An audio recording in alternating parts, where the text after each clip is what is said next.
Hey everyone, welcome back. Quick world check. No deep dives, just a little real talk. NATO's trending again with Russia and Ukraine in the headlines. But let's be real. NATO was formed in 1949 to keep the USSR in check. That's the whole premise. Russia joining NATO? About as likely as a cat signing up for the dog park. And ask yourself, if the Soviet Union's been on permanent vacation since the 90s, why is NATO still collecting checks? Food for thought. And there's a hurricane stirring in the Atlantic. Early chatter, early maps, but mostly it's a reminder to check your flashlight batteries and pantry, not to panic. The media's already got the hype. We'll keep it simple. Songwriters. Whether you have 10 songs or 1,000, each one carries potential. That old verse you shelved back in 2012 could be a sync gem. That half-finished melody might spark the next collaboration. Your catalog is like your Los Angeles drawer of spatulas. Most days you need one, but when you need that whisk, you're glad it's there. Robin Frederick captures it beautifully in one of her books. Songwriting is the great ocean of my life. Dream up a melody and some words and string them together, and suddenly you've made something from nothing. Every song is an idea deep underwater, waiting to surface when the tide is right. Now, dinner magic. Ever walk back to the stove, to your pasta, looking like a rice pudding volcano? Here's the fix. Lay a wooden spoon across the pot. The bubbles pop up on the spoon and calm right down. It's like calming a puppy with the flick of your finger. Your stovetop stays clean, you stay sane. First time I tried it, I stood there like Harry Potter with a wand. Bubbles stopped and I expected applause. All right. Time for a 2-minute declutter drill. Pick any surface, your desk, nightstand, coffee table.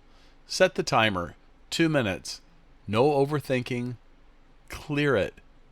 When you're done, that one clean patch makes the whole room breathe easier. And so does your brain. Clear space, clear head, drama-free, and HGTV-free. Worst case, you find that missing TV remote. Best case, you realize you don't need 3 coffee mugs stacked on the nightstand.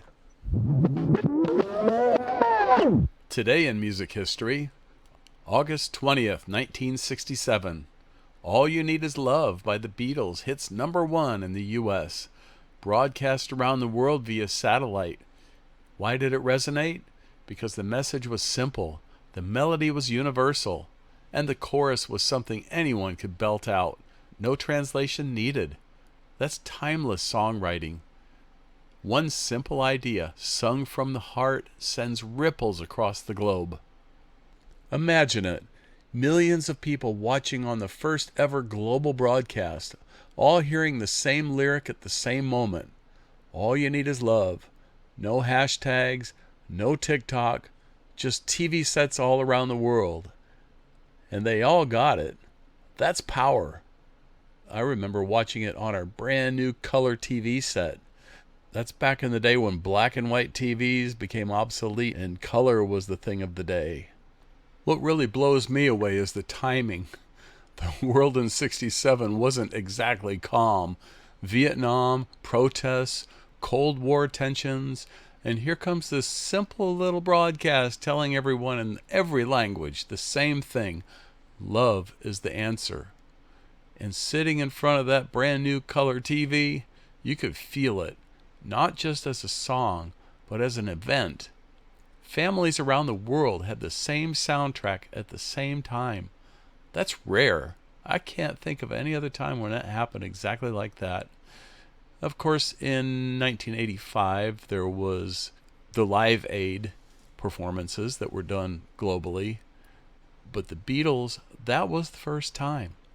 It was just simply amazing. It's a reminder that sometimes the simplest chorus can outlast the loudest chaos. 50 plus years later, we're still humming it.